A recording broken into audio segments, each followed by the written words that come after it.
এখানে আমাদের প্রত্যেকটা উপকরণ দেওয়া আছে, আমরা আমাদের রান্নাটা তাহলে শুরু করে ফেলি। এটা কাশ্মীরি চিলি। কাশ্মীরি চিলি, হ্যাঁ, আচ্ছা, হাফ চামচ। এটা জিঞ্জার পাউডার,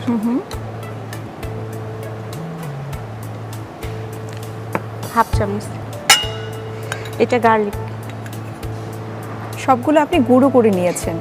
না, এই জিঞ্জার গার্লিক পাউডার রেডিমেড কেনা। আচ্ছা আচ্ছা। যখন চিকেন ফ্রাই আসলে আমরা করবো বাসায়, এটাতে ফ্লেভার ভালো আছে। আচ্ছা আচ্ছা। লবণ হচ্ছে স্বাদ মতো, যেহেতু সয়া সস আসবে এইটা, তাহলে সল্টের পরিমাণটা একটু কম দিতে হবে। একটু কম দিতে হবে।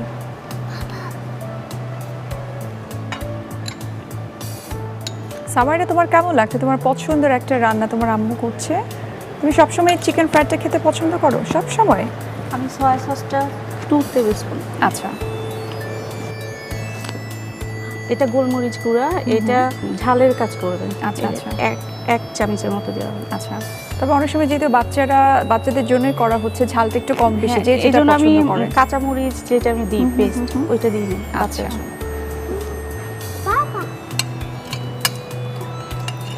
এই পেস্টটা আগে এইভাবে সব মিশিয়ে নিতে হবে। আচ্ছা আচ্ছা।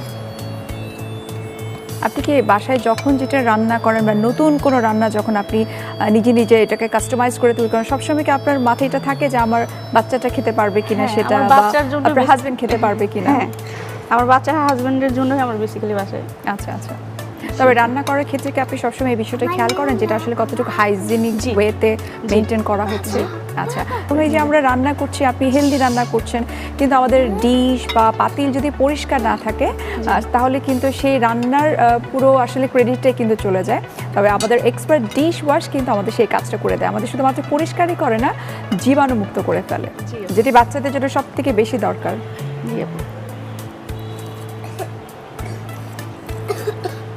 আসেন, আপনি আমার কাছে চলে আসেন। যাও, আসেন। সামাইরা, তুমি কি স্কুলে পড়ো? হ্যাঁ। আচ্ছা, কোন ক্লাসে? তোমার ফ্রেন্ডরা কি জানে তোমার আম্মু এত মজার মজার রান্না করতে জানে? হ্যাঁ। তোমার বাসায় চলে আসে খাওয়ার জন্য মজার মজার নাস্তা? তুমি টিফিনে নিয়ে যাও তোমার আম্মুর রান্না? হ্যাঁ। আচ্ছা আপু, এটা বেসিক্যালি মাখানোর পর এটা আধা ঘন্টা রেস্ট দিলে বেশি ভালো হয়। আচ্ছা, ম্যারিনেট করে রেখে দিতে হবে। জি।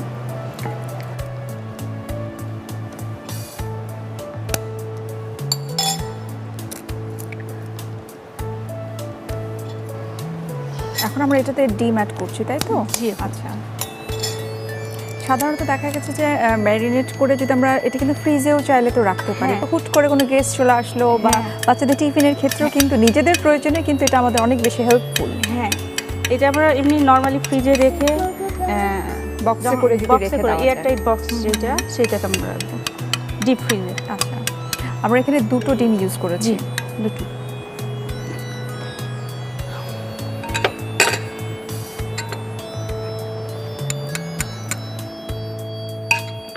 এটা আমরা কোন মশলাটা দিয়েছি? এটা আমরা গোলমরিচ গুঁড়ো অল্প আর একটু সল্ট। আচ্ছা আচ্ছা। অনেক ইনগ্রেডিয়েন্টস, আসলে আমি নিজেও তো আসলে জানি না যে চিকেন ফ্রাই এত মশলা ইউজ করা যায়। আসলে আপু, চিকেন ফ্রাই অনেক ধরনের, কারণ অরিগানো কিন্তু আসলে দেখা যায় যে আমরা পিৎজাতে স্পেশালি আমরা ইউজ করে থাকি, যেটার মেইন ফ্লেভারটাই হচ্ছে পিৎজার এটাই। হ্যাঁ।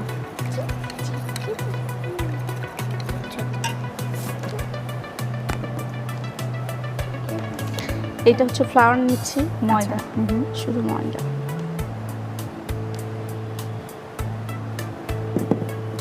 এটা হয়তো 1 কাপ পরিমাণের মতো হবে। 1 কাপের মতো। এইটাতে আমি একটু হচ্ছে গোলমরিচের গুঁড়া দিব, একটু সল্ট, আর একটু কাশ্মীরি। এখন এটা আমরা মেশাবো। এই কাশ্মীরি মরিচ গুঁড়োর জন্য মনে হয় রংটা আরো বেশি রেডিশ লাগছে, তাই না? রেডিশ লাগে, মানে বেসিক্যালি এইটাতে আমি টেস্টের জন্য দিচ্ছি। আচ্ছা, মানে টেস্টটা ভালো আসে আর কালার হবে।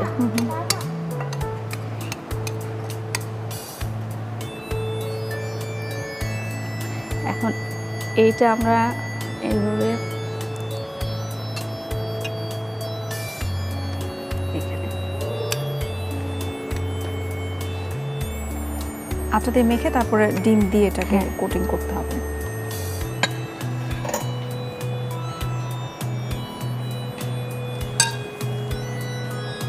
এটা কি ব্রেড ক্রাম নাকি এটা যে টোস্টের কোনো ক্রাম? না, এটা হচ্ছে ব্রেড ক্রাম। ব্রেড ক্রাম, জি, টোস্টের না। কারণ অনেক সময় দেখা যায় যে অনেকের ব্রেড ক্রাম হয়তো নেই, বাসায় টোস্ট আছে, টোস্টকে গুঁড়ো করে কিন্তু চাইলে করা যেতে পারে। আবার বেসিক্যালি আপনি যদি এটা শুধু মানে ব্রেড ক্রামটা না দিয়ে ডিমে চুবিয়ে আবার যদি ময়দা আমরা কোট করি সেটাও। আচ্ছা আচ্ছা, হ্যাঁ হ্যাঁ, আটা দিয়েও কিন্তু করা যায়, আটা বা ময়দা দিয়ে, তাই না? হ্যাঁ, ওইটা পানিতে ডুবোতে হবে, ফ্রেশ পানি।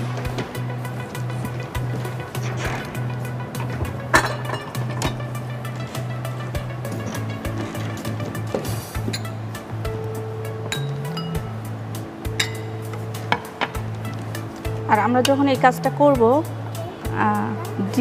ডিমের হাতটা মানে ধরলে হয়তো কোট করতে সমস্যা হয়। আচ্ছা, এই জন্য চামচ ইউজ করছে। হ্যাঁ, এই জন্যই চামচ ইউজ করা। এমনিতে আসলে হাইজিন ব্যাপারটা যদি আমরা মেনটেন করতে চাই, উচিত কিন্তু হাতের ব্যবহারটা যত কম করা যায়। যত কম করা যায়।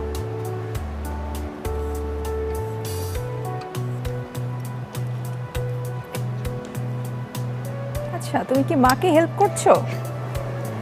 হ্যাঁ, ও আমাকে রান্নাঘরে হেল্প করে। আচ্ছা আচ্ছা, যে কোনো মেয়ে বাচ্চাদেরকে আমি কিন্তু দেখেছি যে মায়েদের সাথে সবসময় থাকে, সারাক্ষণ ঘোরাঘুরি, মায়ের পিছনে পেছনে মাকে হেল্প করা। ওর মধ্যে এটা অনেক, ও রান্না করতে খুব পছন্দ করে। আর আমি রান্নাঘরে গেলে আমি কেমন করে কি করছি এটা জানতে চাই। আচ্ছা, আমরা মনে হয় এই চুলাটাতে আমরা এই ফ্রাই প্যানটা দিয়ে ভাজবো, তাই না? আমরা একটু চেঞ্জ করে ফেলি এবং চুলাটা আমরা জ্বালিয়ে দিই। আমরা এইভাবে কোটিং করার পর আমরা চিলারে রাখবো। আচ্ছা, একটু চিলারে রাখবো, তাহলে এটা 10 থেকে 15, হ্যাঁ, যাতে ক্র্যামটা একটু সেট হয়। তেলটা আমাদের পুরোটাই লাগবে, যেহেতু ডুবো তেলে আমরা ডুবো তেলে ভাজতে হবে। তবে আপনি নিশ্চয়ই যে মজার রান্না করছেন, নিশ্চয়ই যে হেলথের বিষয়টা যে বারবার চলে আসছে, যেহেতু প্রচুর তেল ইনটেক করাটা তো আসলে আমাদের স্বাস্থ্যের জন্য খুব একটা ভালো না। যত আমরা ভাজা পোড়া খাই না কেন, একটু টিস্যু পেপার দিয়ে তেলটাকে কমিয়ে নিতে হবে। ও ঠিক আছে,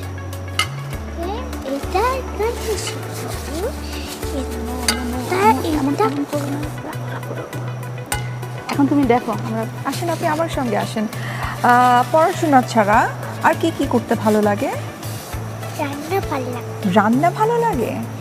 আচ্ছা, আর তুমি নাচ গান এগুলো করতে পছন্দ করো? আচ্ছা, কোনো একটা গান আমাদেরকে বলতে পারবে, শোনাতে পারবে আমাদেরকে? বুবু পাখি ময়নাতে আয়না চাইনা কাজ। Very good, very good. মার সব কাজ করতে তোমার ইচ্ছা করে, তাই না? আমার একটা তেলটা গরম দিয়ে দিলাম।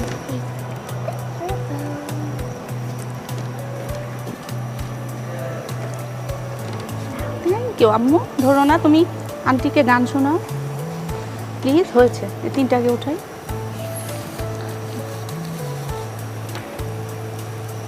আমরা এই পাশে আরেকটা দিয়ে দিতে পারি না? আরেকটা দিয়ে দিতে পারি না? একটু মনে হয় অল্প আছে, এটা দিতে হবে, তাই না? আদারওয়াইজ মনে হয় ক্রাম্পগুলো মনে হয় পুড়ে যাবে। একটু আগুনটা অল্প।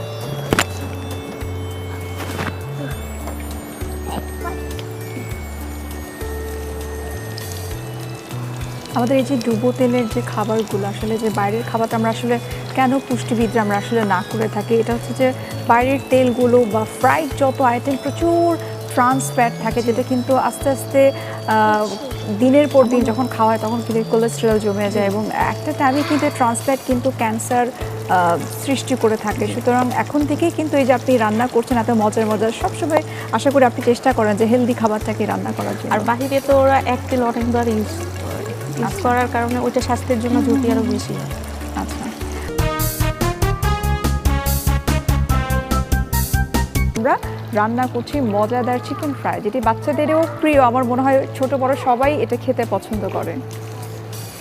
এটা মনে হয় আমাদের একটা পাশ হয়ে গেছে।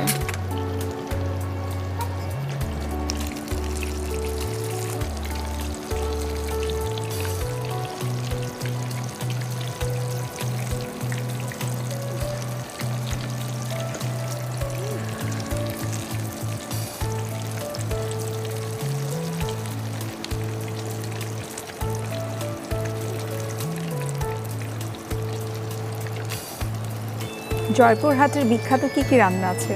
বগুড়া বা জয়পুরহাটের দিকে আলুর ডাল। আলুর ডাল, জি, আচ্ছা। যেটা আলুর ডাল বেসিক্যালি ঢাকার এই সাইডে বলে, আমাদের ওইদিকে বলে আলুর ঘাটি।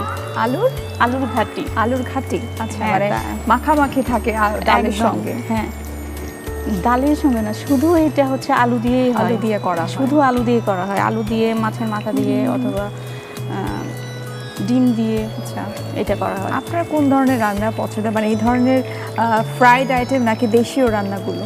আমার দেশীয় রান্না। দেশীয় রান্না ভালো লাগে। দেশীয় আমরাও রান্না। কিন্তু চাই যে আমাদের ঐতিহ্যবাহী যে রান্নাগুলো সেগুলো আসলে হারিয়ে না যাক, আবারও ফিরে আসুক। আমাদের যে আপনাদের মতো নতুন নতুন যারা আছেন তারা ফিরিয়ে নিয়ে আসেন সেই আমাদের আগের রান্নাগুলো। আসলে এগুলো করা হয় বাচ্চাদের ইয়ের জন্য। আমাদের আসলে যে কোনো রান্না করার ক্ষেত্রে কিন্তু চিন্তা করতে হয় যে বাসার প্রত্যেকটা মেম্বারের এইজ অনুযায়ী যে কারা কোনটা খেতে পারবে। জি, এটা হচ্ছে যিনি রান্না করেন তার উপরে কিন্তু দায়িত্বটা পড়ে, তাই না? জি।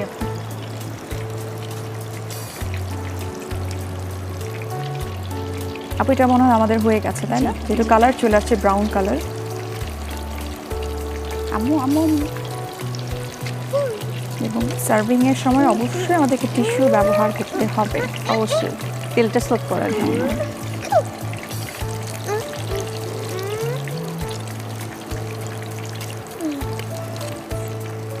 দেখতে কিন্তু একদম রেস্টুরেন্টের চিকেন ফ্রাইয়ের মতোই হয়েছে। একটু আম্মু আম্মু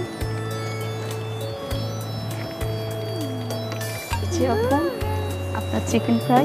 থ্যাংক ইউ সো মাচ। আসলে চিকেন ফ্রাইটা তো আমাদের এই সোনামণিটার অনেক পছন্দ। আমার কাছে মনে হয় যে এটা আমারও তো ভালো লাগবে, আমাদের দর্শকদেরও খুব ভালো লাগবে। তো দর্শক, আপনারা দেখে নিলেন কীভাবে চিকেন ফ্রাই তৈরি করে নিতে হয়। এটা আমাদের ছোট্ট সোনামণির অনেক পছন্দের, আশা করি আপনাদেরও ভালো লাগবে। আপনাদের সুবিধার্থে এটার প্রস্তুত প্রণালীটি আমরা আরও একবার দেখে দিচ্ছি। Chicken fry. প্রথমে একটি পাত্রে কাশ্মীরি চিলি নিন, এতে গোলমরিচ গুঁড়া দিয়ে ভালোভাবে গুলিয়ে নিন। গোলানো মশলায় চিকেন দিয়ে ভালোভাবে মাখিয়ে ম্যারিনেট করুন। এবার ম্যারিনেট করা চিকেন ডিমে চুবিয়ে ময়দায় গড়িয়ে ব্রেড ক্রামে জড়িয়ে গরম তেলে ছেড়ে ভাজুন। ভাজা হয়ে গেলে পরিবেশন করুন মজাদার চিকেন ফ্রাই।